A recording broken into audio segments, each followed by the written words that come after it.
This content is intended for mature audiences and may contain strong opinions or language. Views or opinions expressed by guests or the host should not be considered as medical, financial, legal, or psychiatric advice and are not to be attributed to this platform or its sponsors. Hello, wonderful people. Thank you for joining us on an episode of Bobbing Along with Bob featuring your host, Bob Dubb. We are so glad you decided to join us for one of our discussions with many of our interesting and informative guests who are going to share their knowledge, insight, opinion, and most importantly, their life experiences with all of you. If you enjoy this content, please like and share as well as subscribe. Feel free to use the comment section to share your life experiences on today's topic. You can also find the host on minds.com/BobDubb. And now, here is your host, Bob Dubb.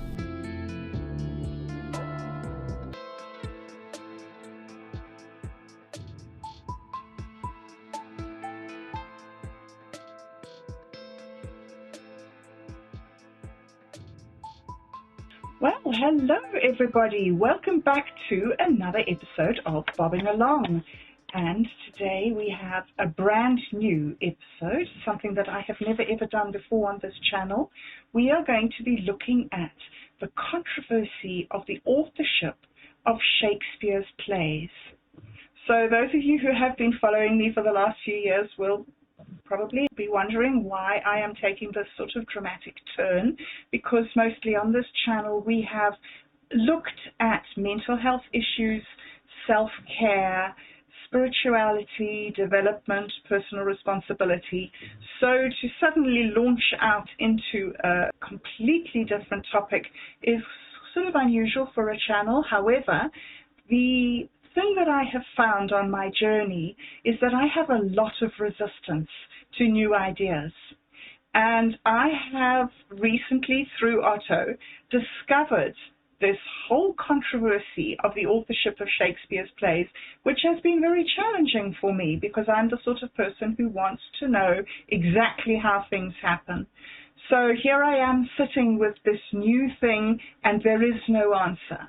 There is nobody who can say definitively what happened back in the 1600s. So this is a very interesting exercise for me, listening to other people who have researched this topic very deeply and who have not necessarily formed an opinion, but have just a lot of research that they hold lightly in their hands and are able to talk around. So I thought that would be a very interesting thing. And so the two gentlemen that I have with me today are Otto X, who, as you know, is a founder member of Navakavada Buddhism, and who is also was also the bass player of the heavy metal comedy band Hungry Jack. So welcome, Otto. Thank you very much for joining us again today. Well, thanks for having me. I do appreciate it.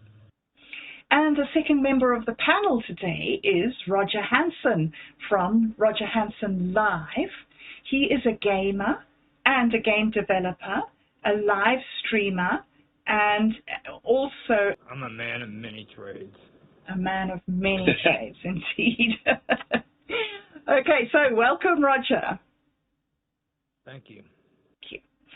I thought we would start off today, because this is such a new thing, I would just start off by asking Otto and Roger where they stand on this Shakespeare authorship debate.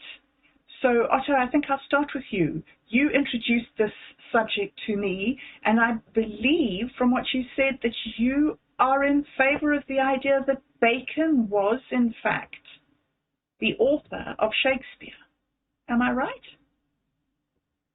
Well, it's, as you said, until we get a time machine, it's impossible to really know. But I do think Mark Twain had a wonderful point where he said that if Sir Francis Bacon did not write the works of Shakespeare, he missed the opportunity of a lifetime. He was one of the few people at that time who was omnicompetent enough, he had enough knowledge of things to have been able to be the author, the ultimate author of the plays. But I think it's important to point out that the authorship question itself is not really that non-mainstream.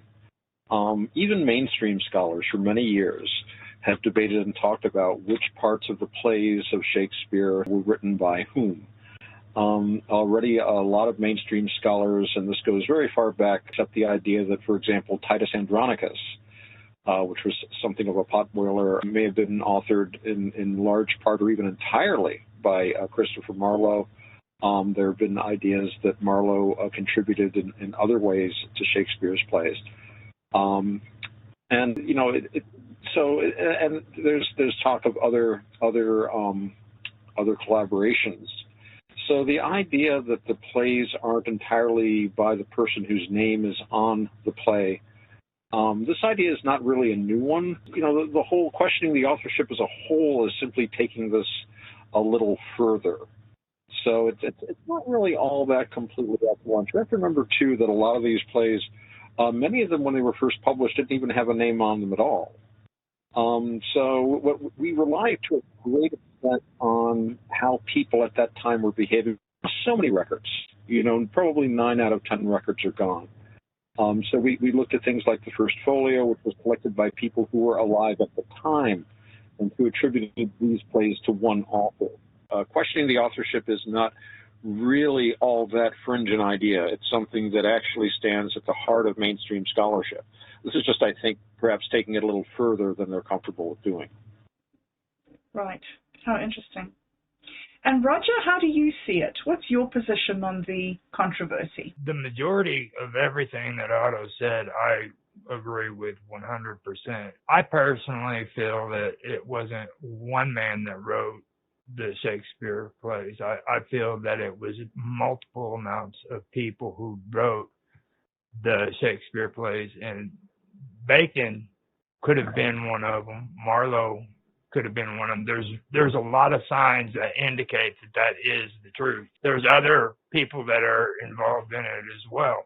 I also went and I did extra research, and I found out other players that were involved in the history of Shakespeare that just there's incidents that just don't jive. You know what I mean? Don't make sense. For me personally, I feel like I said, that there were multiple amounts of people involved, you know, and that Shakespeare was nothing but a pen name that was used by these authors to put their material out, because there were different circumstances for different people during that time period. You know, like nobility, that they weren't caught down at the playhouses. That was degrading to them. A lot of people believe that it's noble thing to go to the playhouses and watch plays today. But back in the day, that was where the reprobates hung out. You know what I mean? Right. It's no noble man would be caught dead at the playhouses. So right. They had to work around that so that they weren't exposed. You know what I mean? There's situations like that took place, and I can get into that later on, but that's kind of an example of the kind of stuff I found out, you know, by doing my research. So another thing that you came up with in your research that I thought that was quite interesting, Roger, was that you talked about how closed borders retained the society's values and traditions and also upheld the laws within that society. Maybe you could give us a little bit of your thoughts around that. During the Middle Ages, well, this mostly started back whenever Byzantine fell, when Constantinople was sacked. A lot of the glass makers, and believe it or not, this actually is something I found out because of doing research on Shakespeare. Okay, but I found out that glass makers fled from Constantinople, and they ended up making their way to Venice. And you know how we have Venice glass now. Oh, yeah, Venetian glass. Yeah. Okay. Now, whenever they did that, Venice closed its borders, and it made it to where people who were craftsmen and people who had talents couldn't leave the borders of Venice. Okay, and they did that because they wanted to retain the secrets of glass making. If you had a trade, that's where you stayed. You had to ask permission to leave. And they did that all throughout Europe, England included, as time went on. That was the way they did things. And I found that out because when it comes to being educated according to the law, it was the same. Okay, people in England didn't just know the law. Okay, you had to be educated to what the laws in England were, and there was only one school that was available during Shakespeare's time that did that, and I believe that's Cambridge University is what it was. If you didn't go to Cambridge, you didn't learn what the laws were. All of that led me to finding out that whoever wrote Shakespeare's plays knew about the laws. And this comes down to Shakespeare's education and how much of an education did he really have. So that's basically where it all started. That's a good point. Whoever wrote the plays had a massive knowledge of the law. And we know that, for example, let's bring him up, Francis Bacon was an amazing legal mind. It is kind of interesting to reflect to what you were talking about, how, we have corporations that headhunt people. Countries would do the same thing because they wanted, like, those glass makers there because it would help the Venetian economy, but they didn't want to share that knowledge. And it's the same way when in England they were trying to attract the Dutch weavers. In fact, they had riots over that, over the foreigners coming in. And they would try to headhunt to try to retain these groups that they saw would help the country economically, and then they would try to keep them there. They had a lot of laws like that. So we talked today about socialistic interference with the economy, but they were trying for a direct time political economy there. In fact, it reminds me of in 1492, the Moors and the Jews were expelled from Spain. The joke was a lot of these were the merchant class and the middle class, and the joke was that they expelled 90% of the people in the country that could read and write and count above 5. Other countries like Holland, for example, was very happy to welcome, especially the Jewish merchants, and it led to an amazing economic boom in Holland to the point where they had, they were fighting wars with England and built quite a little colonial empire of their own. So, countries are always aware of the economic advantage of being able to grab a hold of certain populations that could contribute like that.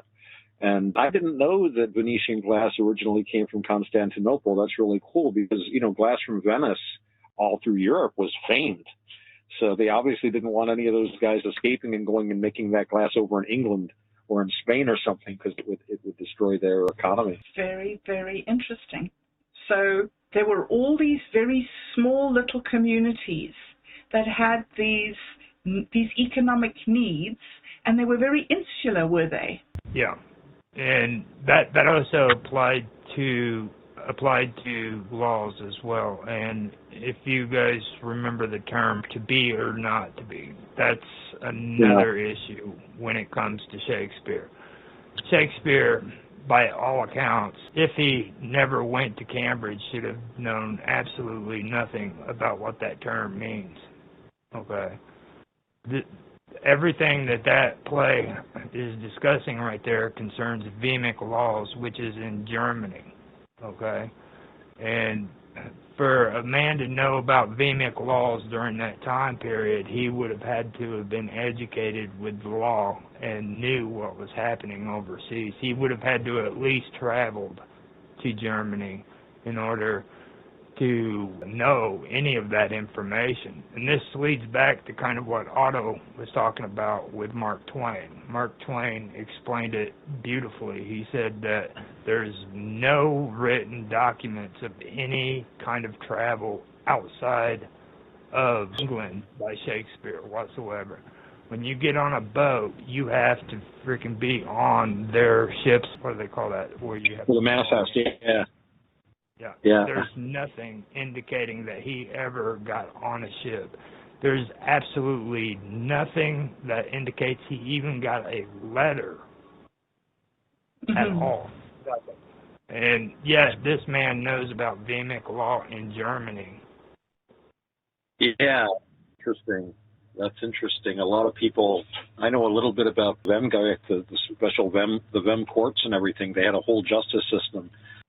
And I was talking to a relative of mine who's from Bavaria and an aunt of mine. And we were talking about this, and I brought up the Vem, and she looked shocked. Who told you about that? How did you know about that? You know, even to this day, it's something that's not widely known. Germans are very aware of it, but it's not something that gets into general history. Mm-hmm. That's a good point. You know, when somebody can demonstrate this knowledge, you know, it obviously is not knowledge that, you know, a guy that, as near as we can tell, was basically a petty bourgeois theater manager, businessman, and really no evidence that he could write. Now, what's interesting, this is something people often forget. Now, they go on a great length about Shakespeare's, for example, Shakespeare's parents were illiterate. I'm talking about the Stratford man. And Shakespeare himself signed his name 4 times, spelled it differently for each time, and the handwriting is very shaky. He's obviously not used to wielding a pen. But a lot of people could read, but they couldn't write, or not write very well. Reading and writing were taught as 2 different skills. So it was quite possible for somebody to be able to read well enough, you know, like we say, teach them how to read the road signs, who could read well enough to make his way through society, but not really have the skill of penmanship and writing, which is a really complicated thing. And if you know, the schools were limited, you know, as Roger was saying, you only had these official schools, and if you missed that, there weren't other schools you could go to. There wasn't Head Start. There wasn't homeschooling. You could pick stuff up on your own, of course, but it was kind of hit or miss sort of thing. So, yeah, and travel back then, as Roger points out, that was not, you know, they were a highly regulated society. You needed all sorts of permits, especially since England was usually at war, having some kind of a war or being involved in a war on the continent all the time. They would look very suspiciously at people, you know, wanting to go across there, unless they had a good reason to. Depending on what year it was, you could be looked on with a great deal of suspicion. By both sides, because you could very well, like in Christopher Marlowe's case, be a spy or an agent provocateur. You know, this was a wacky time, and this also gets back to what Roger was saying about the importance of people not being known. You know, I mean, you could be arrested. I think Johnson was arrested something like 4 times. A lot of these guys were arrested, some were tortured, some were killed. You didn't necessarily want your name on any kind of a literary production. Heck, Bacon's dad, Sir Nicholas Bacon, was an important person at court. He held all kinds of court positions, Keeper of the Great Seal and stuff like that, but his career was damaged very heavily because he had written a book, and the Queen didn't like the book, and as a result, it really took up the advancement and caused him some stress. So even something like an innocent book that wasn't particularly considered to be you know, treasonous could get you in trouble if somebody just didn't like it. So, and some of the Shakespeare plays had been, you know, I mean, there was a famous thing where they were trying to rebel against the Queen, and they paid to have Richard II, you know, the story of a very weak king, produced as a kind of a primitive propaganda kind of a tool. And the government, you know, investigated who the hell wrote this, what happened to it, you know. And but yeah, you could go to prison very easily for writing a play, having your name on it. So it would make a lot of sense to let William Shakespeare take the rap. Uh-huh. So the name Shakespeare might not even refer to an actual person, but might just be a name that was used. Is that right? That this man, Shakespeare of Stratford-on-Avon, he's just a coincidence? It's sort of. I mean, the name, it was pronounced in his day, and I looked this up, Shakespeare. And this is thought to be a corruption of the French name Jacques Pierre. And, of course, they pronounced the S back then, so it would have been the Jacques Pierre.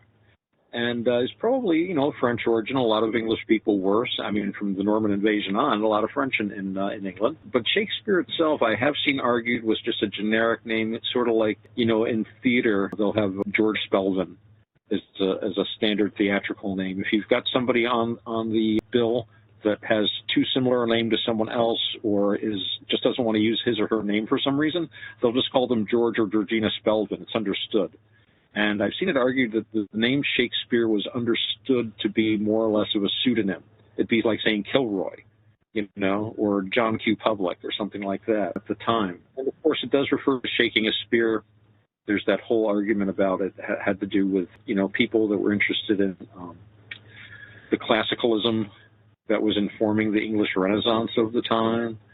So, Athena, the whole classical idea of knowledge and wisdom, but in a militant sense, militant wisdom. Athena had a spear and a helm, So, there is that as well. And we do know that there are plays written under the name Shakespeare that no one today would consider to be part of the canon.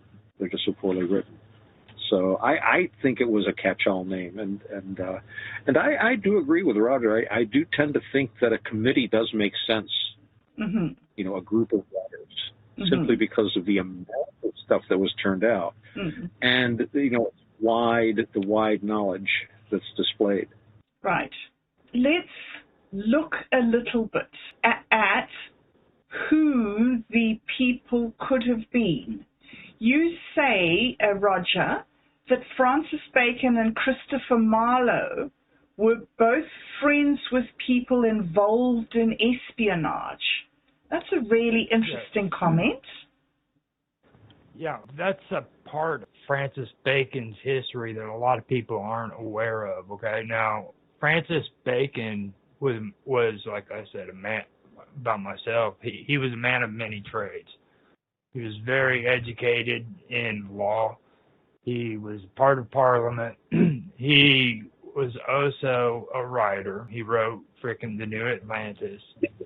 But as well as that, he was a diplomat of the sort during that time period, what you would call an ambassador at that time period. He would travel to other countries for Queen Victoria I to take care of her affairs in other countries. Now, the thing about it is a lot of people don't realize he was actually the James Bond of his time period. Like, he would go over there and he would snoop and find out information that the Queen wanted and bring it back to him. Now, there is a short time period with Christopher Marlowe before he died in a knife fight where he did travel to Europe and they were in the same group. Now, it's been a while since I've researched that. I'm not sure if they were together on the trip or if they were just in the same group. But I know that there was a time frame there where they were in the same area at the same time. So there was a possible connection there between Marlowe and Francis. So a lot of people aren't aware of that, though, that he was actually able to gather information for Queen Elizabeth and be able to do that. Queen Elizabeth had a really close relationship with Francis Bacon, and that's one thing that I know is a good conversation piece, too, with not only the Shakespearean theory, but you also have the Tudor theory, which goes even deeper, with what was the relationship between Francis Bacon and Queen Elizabeth. Some people believe that he may have been an illegitimate son of Queen Elizabeth, just like De Vere is also could possibly be an illegitimate son as well. So you got a lot of things coming out of the Shakespeare theory besides the actual writings. Well, there's very interesting things. I've seen a lot of ideas kicked around about Bacon being the child of Queen Elizabeth. And what's interesting is, at the time, there were actually documents that we have from the Spanish crown, the Spanish ambassador talking about Elizabeth being secretly married and openly, having basically a secret life. But at that time, any sort of a marriage she would make she'd have to be very, very careful about not angering the Spanish crown. England was in a very precarious position at that time. And I don't know if we'll have any direct evidence, but I do think it's very suggestive that Elizabeth did keep Bacon was one of her advisors. You know, he moved in those court circles. But at the same time, she would often be very dissatisfied with him and unhappy with him. But she never quite had his head chopped off, almost the way you'd put up with a kid that was just, you know, misbehaving. The story I heard was that while he was a member of Parliament, he opposed a bill that the Queen had wished to come through. And so she just always kind of, like, when his knighthood was, you know, she finally knighted him, but it was like in a mass knighting of 200 men or something. It wasn't even like a personal knighthood. But then when James came down from Scotland, James treated him like a relative, like a cousin. I mean, his rise was meteoric, and he was given all sorts of offices. The guy was like, you know, I mean, not only was he was the Attorney General, which was he had his eye on for a long time. They made him Lord Chancellor, and at one point he was actually Viceroy of England when James go to Scotland. So that to me indicates that James felt he had a special relationship with Bacon and could trust him. Now, Bacon probably was part of that court circle during Elizabeth's declining years that was looking forward to James taking over. And I've talked about this before. One of the big problems England always had was Scotland, because they had the old alliance between Scotland and France. And whenever England invaded France, which was one of their favorite things to do, Scotland could be counted on to make trouble, and vice versa. So by James now, that would in theory allow the English to come to France. This is the sort of version of it. But even so, I don't think that really accounts for just the way James treated the Francis. Like I say, I mean, he made him a baron right off the bat, Viscount shortly after that. And if he'd survived, I'm sure he would have eventually made him a duke. I mean, it just seemed like he was throwing noble titles at him and offices like crazy. And then, of course, Bacon took that bullet for James, apparently, by, you know, basically allowing himself to go down over a bribery charge. But, I mean, there's others where Bacon is basically writing to James, hey, you're supposed to let me out of the tower now, remember? You know, kind of deal. And he released him in a few days and basically let him retire. Is what you're saying that you think that Francis Bacon was a member of the court because he had a special relationship with Elizabeth, and that special relationship is that she was his mother? Is that what you say? It's a possibility. Like I say, I'm more impressed by the way James treated him, because he was like an immediate favorite of James's. And, you know, as far as we know, they had no direct contact before that. But James treated him as you might treat, you know, a relative, somebody who's in the family, but at the same time is completely ineligible to be king. So you don't have to worry about him trying to poison you. I'm actually reminded of the play, the Shakespeare play, King John. And if you remember the play, there's one character there who's really the hero in the whole play, and that's the bastard. And when they find Coeur de Lion, they attach him to the court, and all through it, he is the most loyal helper because it's family, you know. And at the same time, King John can rely on him completely because he can have no ambition for the throne since he is a bastard. But at the same time, all through the play, we see that bastard would have made the best king.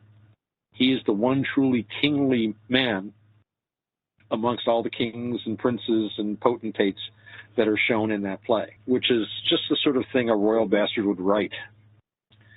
So I think that's very interesting. But we have to keep in mind, too, that, you know, parentage aside, Bacon did come from a powerful family. His father, Sir Nicholas, had been very important at court. These were people who would naturally have been involved in the government, would have naturally been involved in law, would naturally have been involved in the court anyway. But it's interesting, though, that just the way Elizabeth treated him, and again, we're looking at, you know, letters and diaries and stuff from a long time ago. A lot of stuff's missing. We weren't there, so we really can't get the nuances.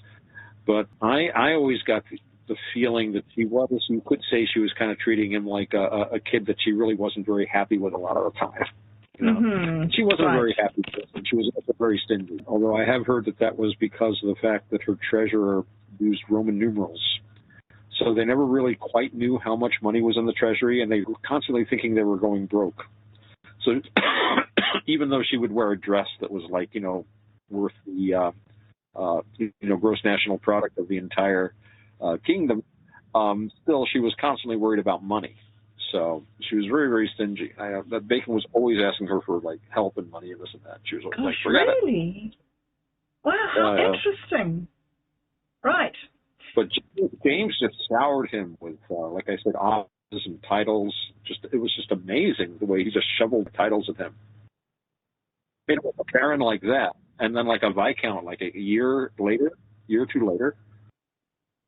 So okay, it's suggestive. It doesn't prove anything, but it is very suggestive. Yes.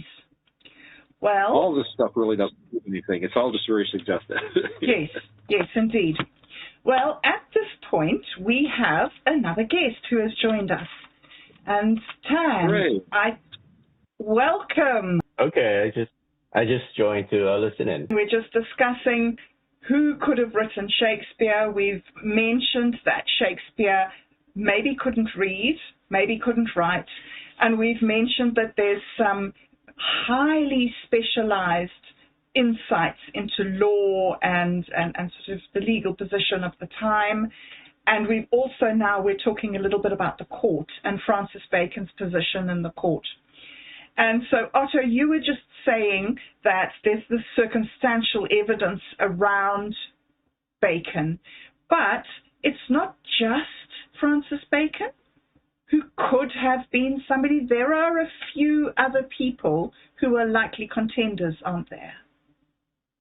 Marlowe is, I think, a strong contender simply for stylistic reasons. They have done statistical analyses of like word usage and so forth. And again, as I said earlier, it's very mainstream to consider that Marlowe and Shakespeare, even if you're a Stratfordian, even the Stratfordians regard a Marlowe-Shakespeare collaboration as being quite likely. As I said earlier, a lot of mainstream scholars have even posited that Titus Andronicus was written largely, if not completely, by Christopher Marlowe.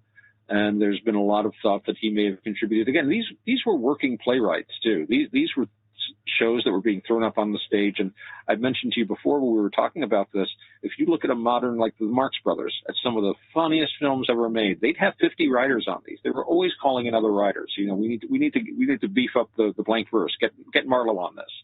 We need some really risque humor. Get Johnson. Get Nash, whatever. So they didn't hesitate to get people together. And this is why when we were talking before about questioning the authorship, it's really just taking a mainstream idea and taking it a little further. And this goes along with what Roger was saying about the idea of there being multiple persons involved in the production of the plays. I think one thing that always comes to my mind is Dumas Père, the author of The Three Musketeers and all that stuff, Alexandre Dumas. And he wrote that play. He was famous for cranking out. I don't know if you ever read the Three Musketeers books. Once when I was a lad, I decided I was going to read them. They are enormously thick. They are thousands of pages. And the way he did this was he would just write a book-long bunch of chapter outlines and hand them off to a staff of writers. Each writer would write the chapters assigned to him, and then Dumas would edit them together, and you'd have a book. And there's no reason why someone like Sir Francis Bacon couldn't have overseen a similar thing. We knew he had associated with writers, as Roger was pointing out. There's a lot of evidence that he knew Marlowe. We know he knew Johnson. And in a letter to his brother Anthony Bacon, Francis Bacon wrote about having these pens around him. They needed some work.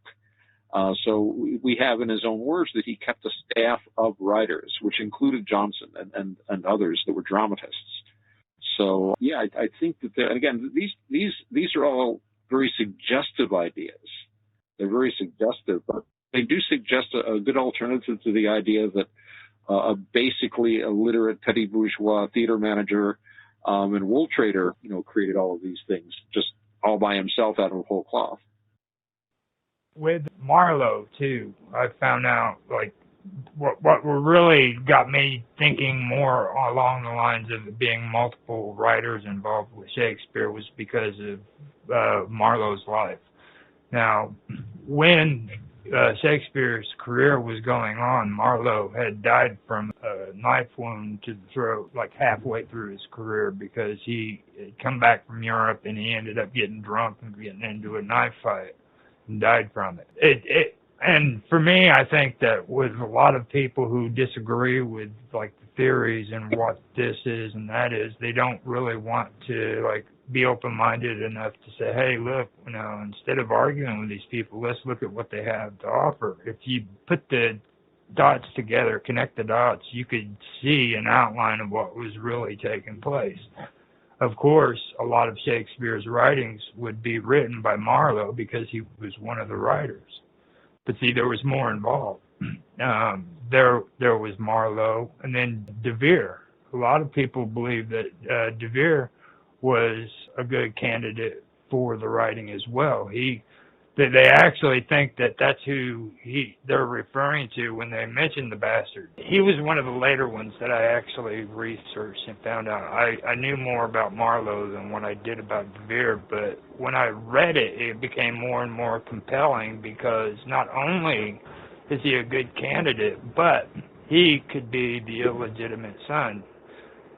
Not too many people are aware of where De Vere is buried. Okay, he's buried in the Abbey, and the only people that get buried in the Abbey are the royals. Okay, dukes don't get buried there, but he is actually buried in the Abbey, and to this day nobody knows why he was buried there, which is very interesting. So, see, now that's something that made me think there. And then with these playhouses, Shakespeare owned quite a few of these playhouses in London, and he was in partners with a group called the University Wits. They were all partnered up on these playhouses, but at the same time, the University Wits were Shakespeare's they were his biggest critics. When they were handing out pamphlets and stuff like that, it was the University Wits that was always cracking on Shakespeare and criticizing him for his plays, okay? So the same people that are criticizing him are going into partnership with him on these playhouses, yet they don't like his work. You know what I mean? So you've got atmosphere there where it's a lot of publicity going on, you know what I mean? A lot of story playing. You said that Bacon and Marlowe were both involved in espionage and deceit. So that sounds like an espionage trick to me. You be part of a group, but then you say you don't like that group that you're secretly part of. It's even today. It's basic promotion. You know what I mean? You create a controversy. A debate, I don't like you, you don't like me, and then during the whole time, you're both in partnership, making money off of it. You know what I mean? They do it in publicity all the time. Back when I was a teenager, they had rock and roll bands that had magazines where they talked about this band hated this band. It's been going on for hundreds of years. I mean, it's the same stuff, different year. Interesting. I went to check it out even more, and it started leading me to these weird situations that happen in Shakespeare's actual life, okay? Like the word boogery during that time period was a bad word, and it was the term that was used when people were arrested for sodomy, and usually sodomy back then was homosexual activities, okay? Shakespeare, during his time, had these supposed playhouses. He was in partner with college wits. He had these manuscripts that he put out. And in his inheritance, not one time did he give anything pertaining to playhouses, to manuscripts, to anything to any of his relatives.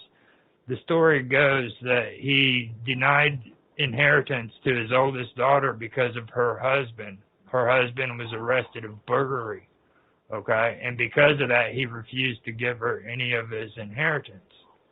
Then it goes on to say that the only thing that he gave his wife was their wedding bed as when he died. So that was the only thing that was given, but there's no evidence that he ever had any kind of manuscripts for the writings that he had in his will. There's all these playhouses that he was supposed to have been a part of, partnerships with. He had no money there, and it just gets weird there. And then you go and you look at Francis Bacon, okay? Francis Bacon, you look at the end of his career when he finally left Parliament, there's a rumor that had gone around that he was arrested and he was threatened that he needed to leave Parliament or he'd be brought up on charges of boogery again, okay?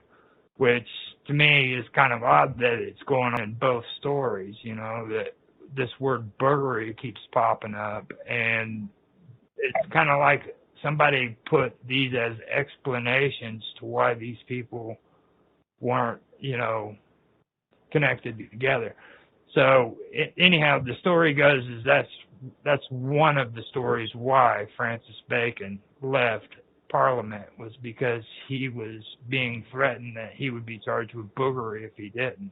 So, and then the king and Francis Bacon, I have my theories on that, and this isn't mean in any way, because what I'm about to say was something that was the way people thought back then, okay? But when it comes to being homosexual, it was frowned upon by people, you know. And today they're finding out that the king was homosexual. And now I know that everybody gets it mixed up that he wrote the Bible, the New Testament of the Bible, but he didn't write it. He commissioned it. You know what I mean?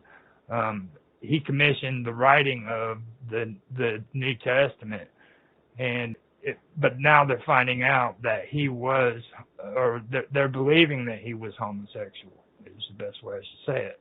And my theory is that the reason why Francis and the king got along with each other so well is maybe Francis was homosexual. That's my basic gist of all that when it comes to, you know, the king and Francis, and then the whole controversy with Shakespeare and things like that. Like, his whole life was very interesting. And another thing I want to mention too is like this Stratfordian Shakespeare. I've heard a lot about his education. Like, I believe he only had a 7th grade education, and that's even controversial. They don't know for sure if he actually had the full 7 years in school, because now they're going back on what they said about his parents being Catholic and keeping him out of school.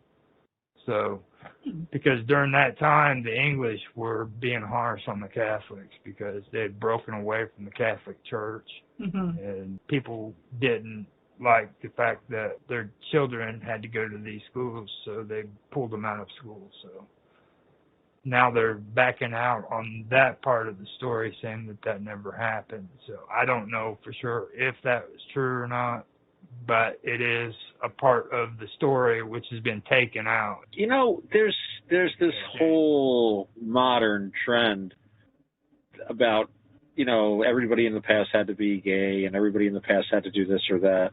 I think that kind of comes from, we like to project our own ideas on the past. Somebody once told me that they hung out with Willie Nelson. Willie Nelson really likes to smoke pot. So whenever he'd see an old picture of like old cowboys with hand-rolled cigarettes or pipes, he'd say, I wonder what they're smoking in there. I bet a lot of them are smoking pot. They probably weren't. I used to do the same thing myself. I used to be a really militant pothead. I see any old picture of a guy with a pipe. I bet he put pot in it. So you tend to project that. There were a lot of people at the time that were accusing Bacon of being homosexual. These were accusations made by his enemies. He didn't marry at one time, and you know, it's hard to say from this far away. There's always been gay people, and as far as James goes, again, it could very well be the case. I mean, it's just so long ago we don't know.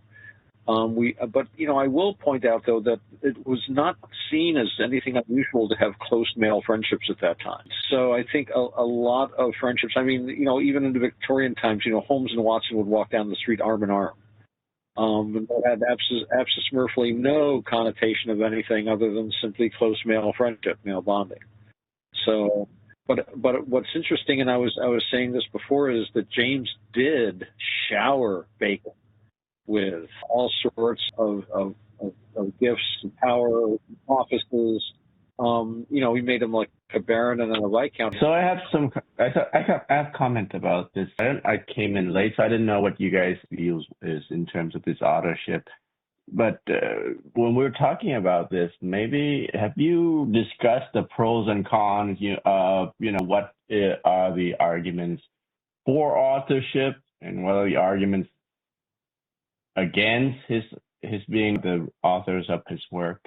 Have you checked the research that I know? I found a website called doubtaboutwill.org. I don't know if you run into that. Oh yeah. So have you gone over the pros and cons arguments? It may be worth doing that kind of stuff. I think the biggest Stratfordian argument is that the plays of William Shakespeare have William Shakespeare's name on them. So, the plays are written by the guy whose name is on them, and that's a good enough argument up to a point.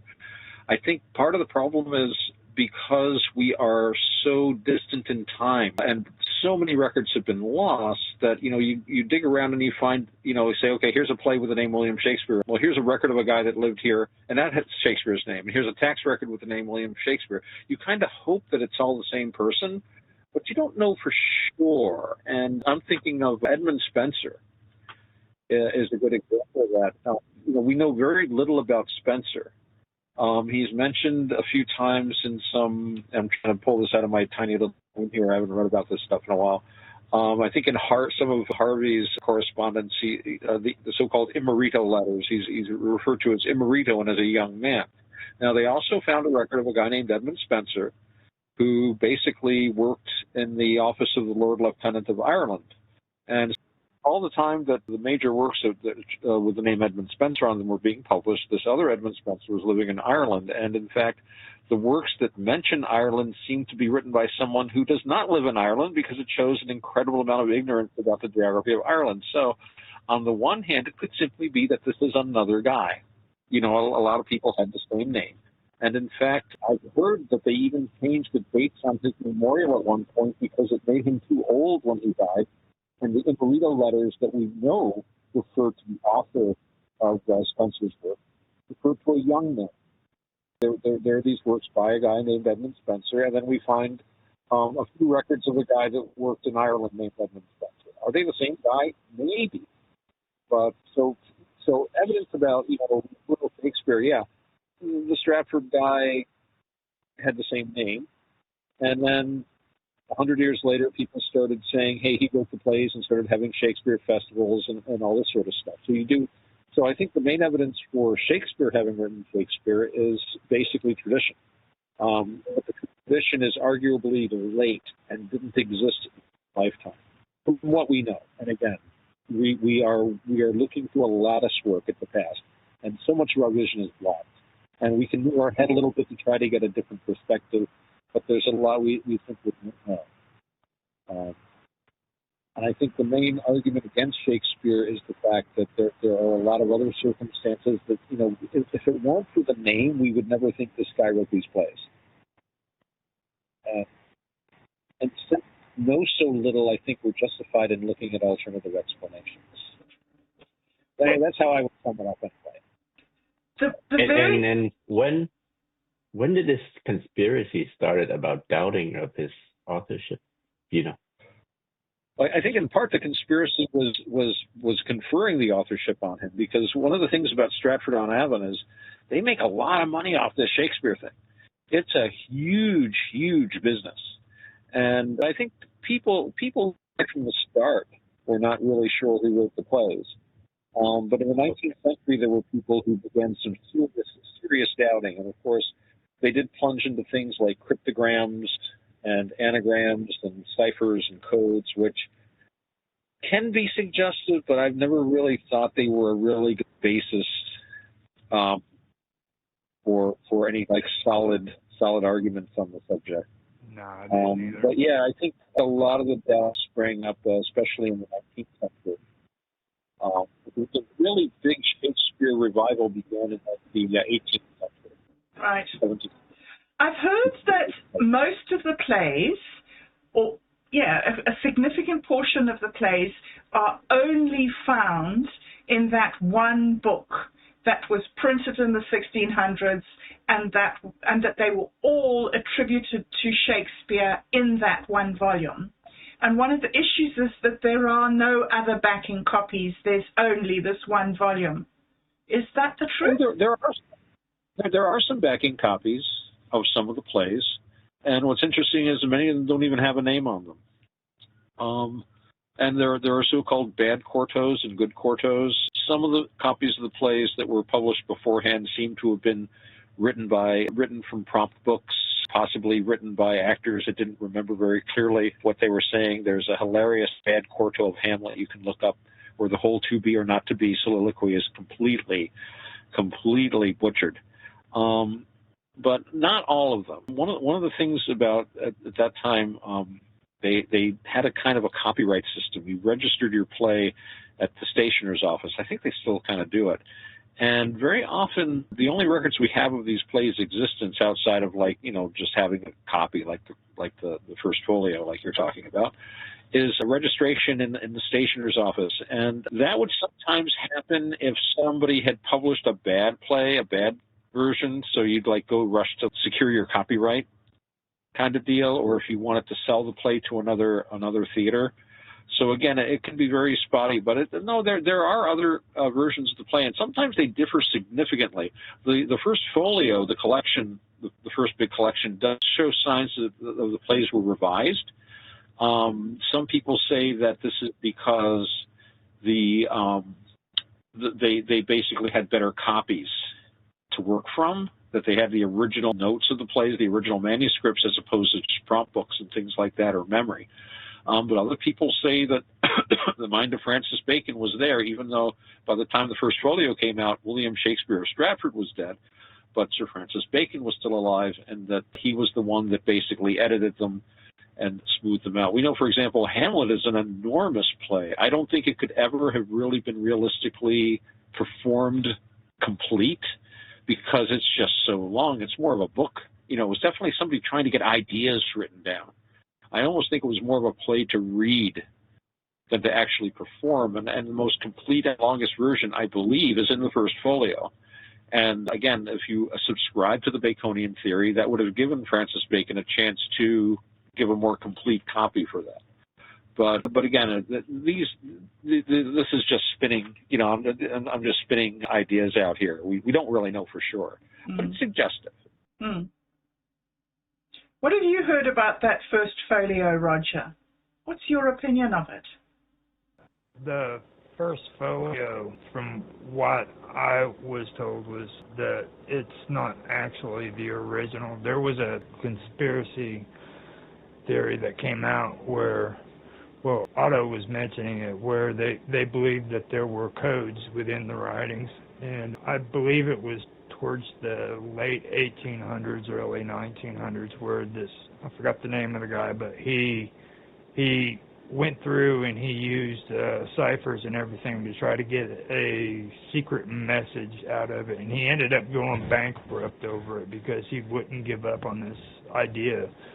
And the reason for it is there's no proof of the original manuscripts. They've gone missing, basically. And there's theories that these manuscripts are buried somewhere. This guy believed that it was on the shores of Thames, the Thames River. I believe that's what Thames is. And he actually went out there with an excavation crew and tried to dig it up and everything, and spent pretty much his entire fortune. After that, I think it was back in the 1980s, someone had found his lost research and everything, and actually she made a book of it, and you can find it on the internet. Later on, I can post links to it. But these manuscripts, though, that are being put out that everybody thinks are like the originals aren't really the originals. They have no idea where the original manuscripts are. They weren't given to any family members after Shakespeare's supposed death. His wife, like I said, the marriage bed, the hunt, that's all she got. There was nothing else. The reason why this theory got so popular was back during the 1800s. That was when they decided that Shakespeare was the greatest writer of all time, and they made it publicly and started saying that. And that's when all of these very, very educated people came out and said, look, no, it's not the case. He isn't the greatest writer of all time because he just doesn't exist. You know what I mean? Dr. Freud was one of them. Okay, William James even freaking denied it. Walt Whitman didn't believe that he was real, you know. This is besides freaking Mark Twain. These were freaking very educated people that do it. And today, in the colleges, they're actually trying to petition to where people are being educated about this subject, because when they go to college, they hear about Shakespeare, but nobody hears about the Shakespeare theory, you know what I mean? And this is something that they feel needs to be discussed. They're constantly discussing all the time, you know. So that was the reason why it got popular, was because the people who, I guess you could say, anti-Baconians. I've never been good with the terms before, but they decided one day that they were going to just make it to where Shakespeare was the greatest writer of all times. And the only thing that makes me not think it was Bacon is, let me make this clear too on that, is because when you take Francis Bacon's writings and you put it on one side, and then you put Shakespeare's writings on the other side, that is an immense library. Okay, now you have to ask yourself, can one man do both of these men's jobs? Okay, it is insane amounts. They've already said that there's way too many words in Shakespeare's writings for one man to frickin' do in a lifetime. Okay, his vocabulary was so frickin' immense that there's no way one man could have done that, you know. And then you take Francis Bacon with his writings, his work in politics, and everything put together, and you have to ask yourself, could one man do all of this, you know? And that was what finally convinced me to believe that it's not one man, but it's a group of people that are working together to do these writings during that time period. So that's one thing I wanted to point out, and that's why I went that direction. So, Roger, so you guys don't even think that William Shakespeare existed? Oh, he existed, I'm sure. But have you guys? There's the Shakespeare library called the Folger Shakespeare Library that I'm sharing on WebTab.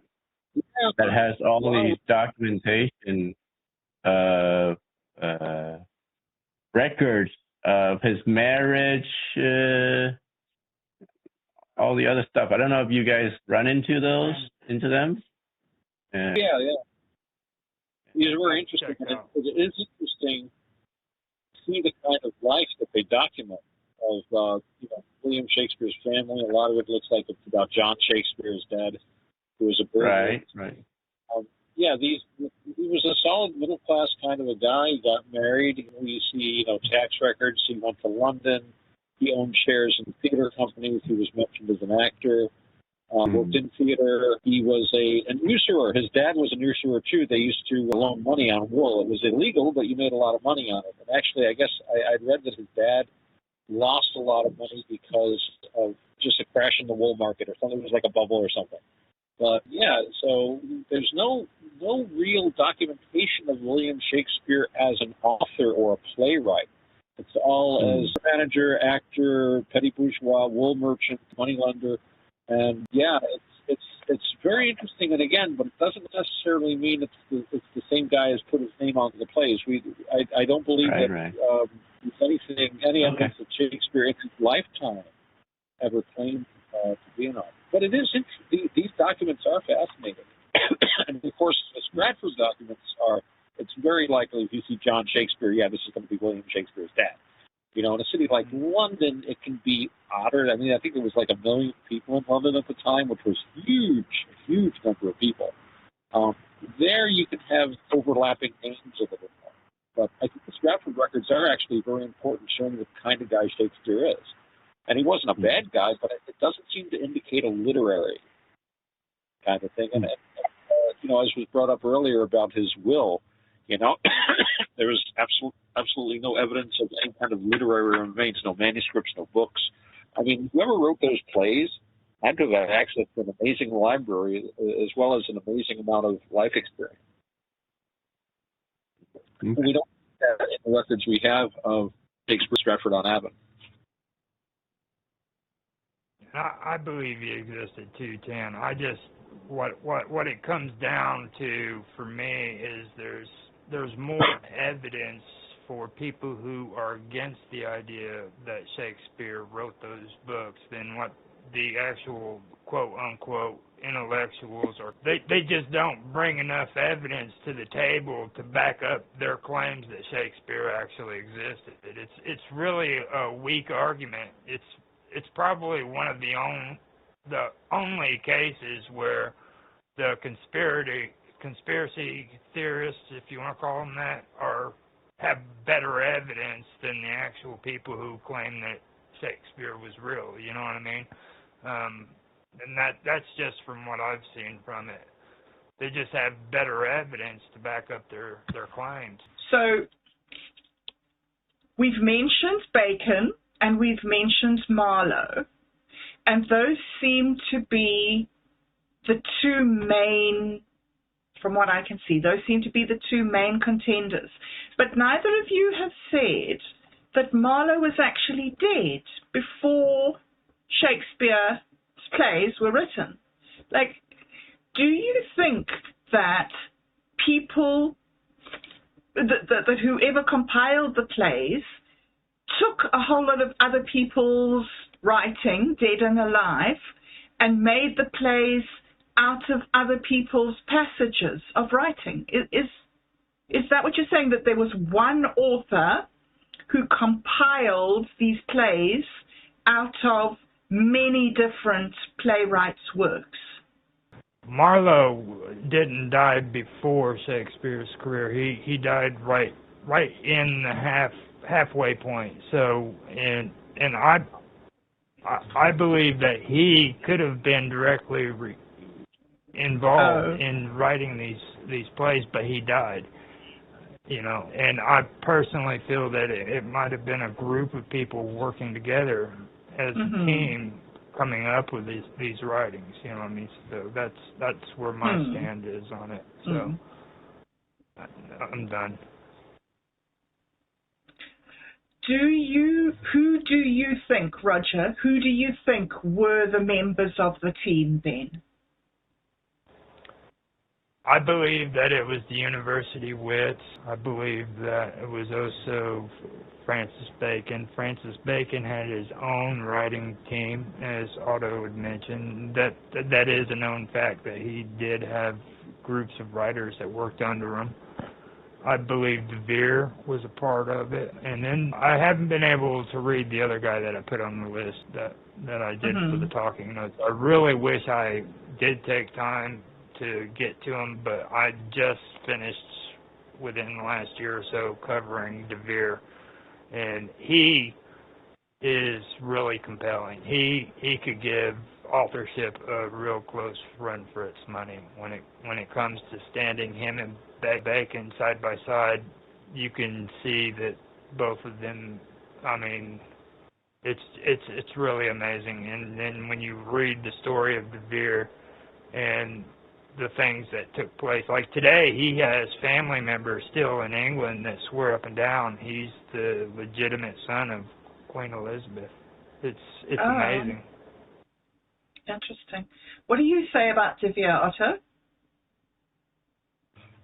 There are some very suggestive things about his life. It's been pointed out that there are a lot of parallels in the play Hamlet with De Vere's life, also with the play, which was it, All's Well That Ends Well. I think you could say that it's very suggestive.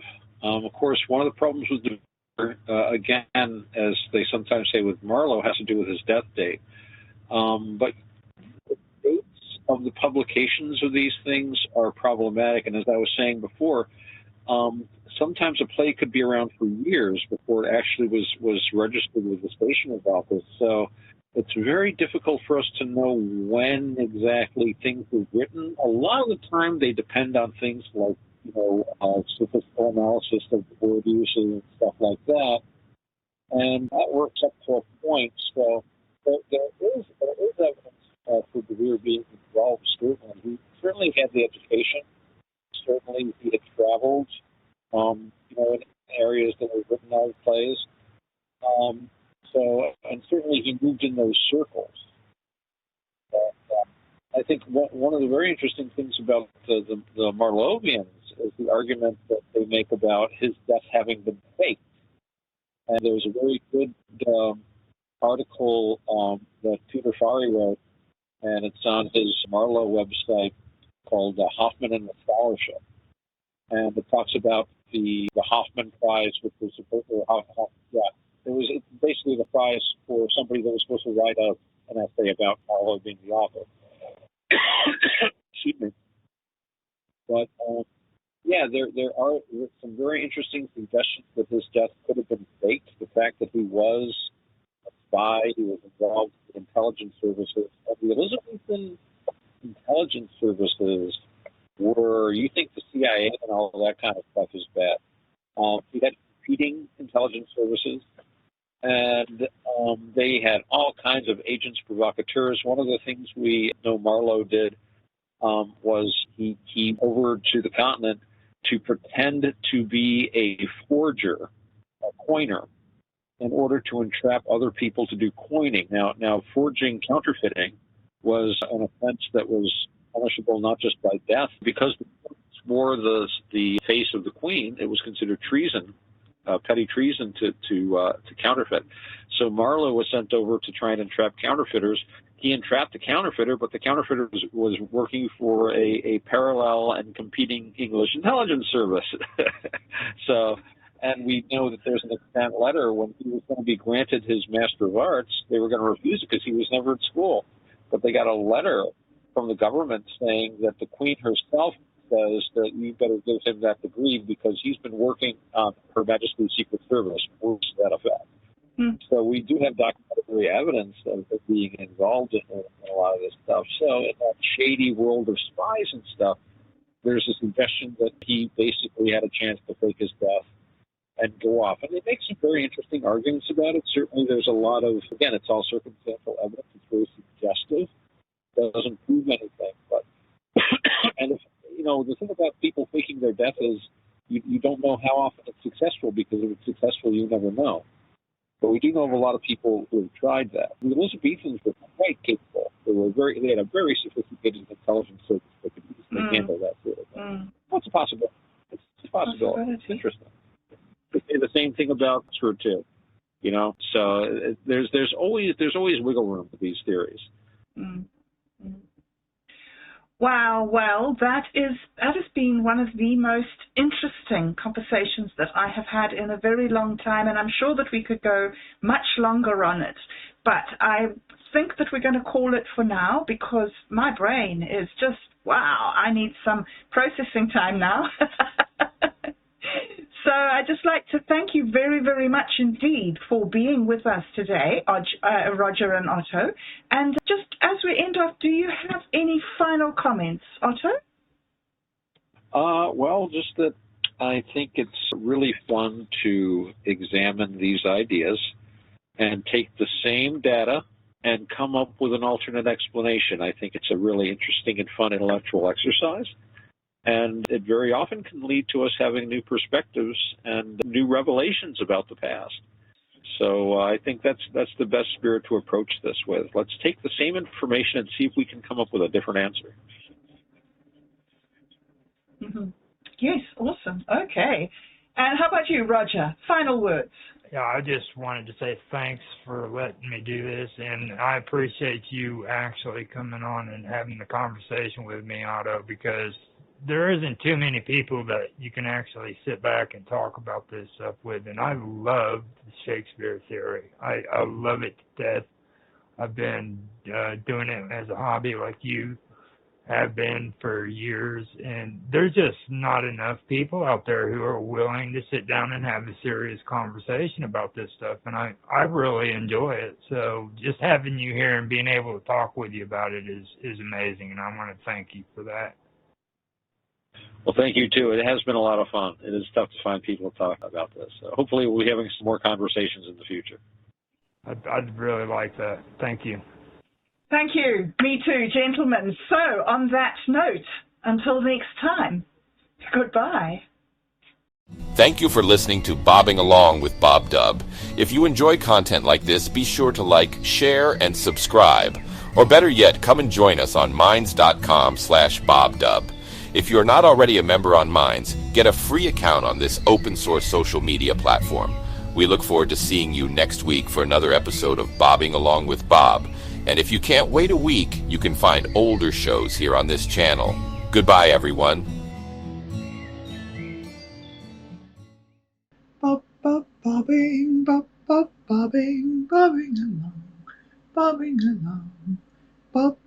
bobbing along, bobbing along, bobbing along.